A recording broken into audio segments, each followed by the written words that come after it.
안녕하세요. 히브리 관점으로 구속사를 읽는 토라 포션 세계에 오신 분들을 축복합니다. 이번 주 토라 포션은 바이실라흐입니다. 20년 만에 고향으로 돌아오는 야곱의 이야기죠. 하지만 그 길목엔 자신을 죽이려 했던 형 에서가 400명의 군사를 이끌고 기다리고 있습니다. 이 숨막히는 재회를 앞둔 야곱의 여정을 함께 따라가 보려 하는데요. 이번 주 설교는 결국 이 모든 사건이 외부의 적이 아닌 내 안에 옛사람이 죽고 하나님만 의지하는 새 사람으로 태어나는 영적 전쟁임을 보여주고 있습니다. 네, 맞습니다. 오늘 우리가 함께 살펴볼 설교의 핵심은 이 만남이 단순한 형제 간의 화해, 그 이상이라는 점입니다. 자기 힘으로 살아가려는 옛사람 야곱이 죽고 하나님만 의지하는 새 사람 이스라엘로 태어나는 바로 우리 모두의 내면에서 벌어지는 가장 깊은 영적 싸움을 다루고 있죠. 그럼 먼저 이번 포션의 제목인 바이슐라흐의 의미부터 짚어봐야겠네요.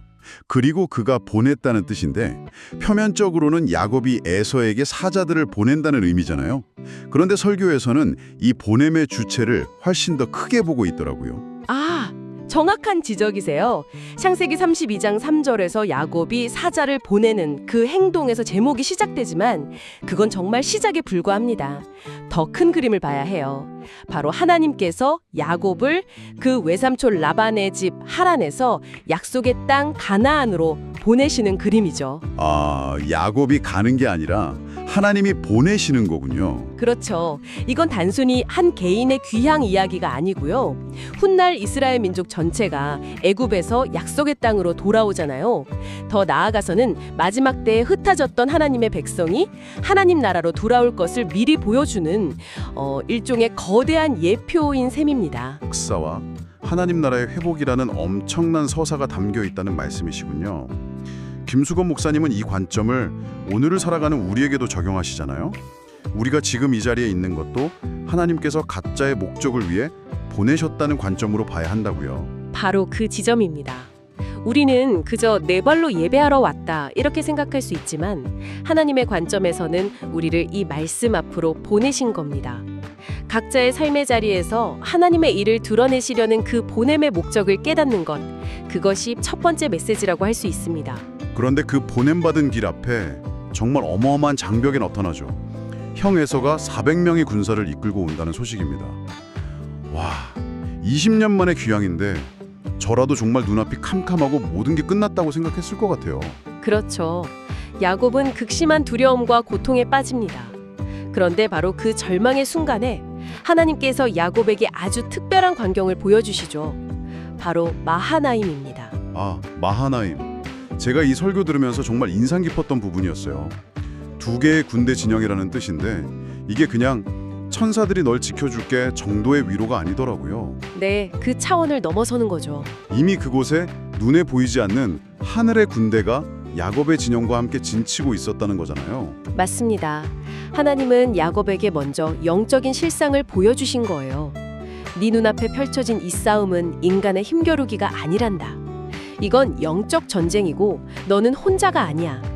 보이지 않는 나의 군대가 너와 함께한다. 이 사실을 먼저 깨닫게 하신 거죠. 땅의 군대와 하늘의 군대, 이 두 개의 진영을 보는 눈이 열리는 것. 이것이 에설에 만나기 전 야곱에게 가장 먼저 필요했던 준비였습니다. 이 마하나임이라는 개념, 그러니까 보이지 않는 영적 차원이 있다는 걸 이해하고 나니까요. 우리가 흔히 오해하는 야곱과 에서의 관계도 전혀 다르게 보이더군요. 우리는 보통 야곱을 사기꾼, 에서는 좀 순진한 피해자 이렇게 생각하기 쉬운데 설교에서는 성경이 단 한 번도 야곱의 그런 행동을 비난하지 않았다는 점을 지적하셨어요. 이건 정말 새로운 관점이었어요. 그게 바로 이 이야기의 핵심을 꿰뚫는 통찰입니다. 핵심은 타밈이라는 히브리어 단어에 있어요. 타밈이요? 네, 완전하다는 뜻인데 창세기 25장 27절은 야곱을 이시탐, 즉 타밈한 사람이라고 부릅니다. 여기서 중요한 건 그의 행동이 윤리적으로 완벽해서가 아니라 그의 영적인 상태가 완전했기 때문이라는 점이에요. 행동이 아니라 상태요? 네, 그는 장막에 거하는 자였어요. 이게 무슨 뜻이냐면 항상 하나님과의 언약, 그 말씀을 갈망하는 영적인 상태에 머물러 있었다는 뜻입니다. 반면에 에서는 들사람, 히브리어로 이시 사대로 묘사되죠. 언약이 있는 장막이 아니라 그 들판에서 자기 본능과 즉각적인 만족을 추구하는 육적인 사람을 상징하는 거군요. 여기서 김수곤 목사님께서 들여주신 장각의 패키지 여행 일화가 정말 와닿았어요. 아, 네. 그 비유가 에서라는 인물을 아주 잘 설명해 주죠. 함께 여행 간 분들이 사회적으로 성공하고 인품도 훌륭한 정말 좋은 분들이었지만 대화의 중심에는 늘 세상적인 성공과 즐거움뿐이었다는 거죠. 영적인 갈망이나 하나님 나라에 대한 관심은 찾아보기 어려웠다는 이야기였습니다. 그분들이 나쁜 사람이라는 게 절대 아니고요. 물론이죠. 다만 그 상태가 들사람과 같았다는 겁니다. 에서도 마찬가지예요. 세상적인 기준으로는 능력 있고 호탕한 사람이지만 그 중심에 하나님을 향한 갈망, 언약에 대한 사모함이 없었던 거죠. 아, 그래서 로마서에서 하나님께서 내가 야곱은 사랑하고 에서는 미워하였다고 하신 말씀의 의미가 이제야 선명해지네요. 이게 특정 인물에 대한 편애가 아니군요. 전혀 아니죠.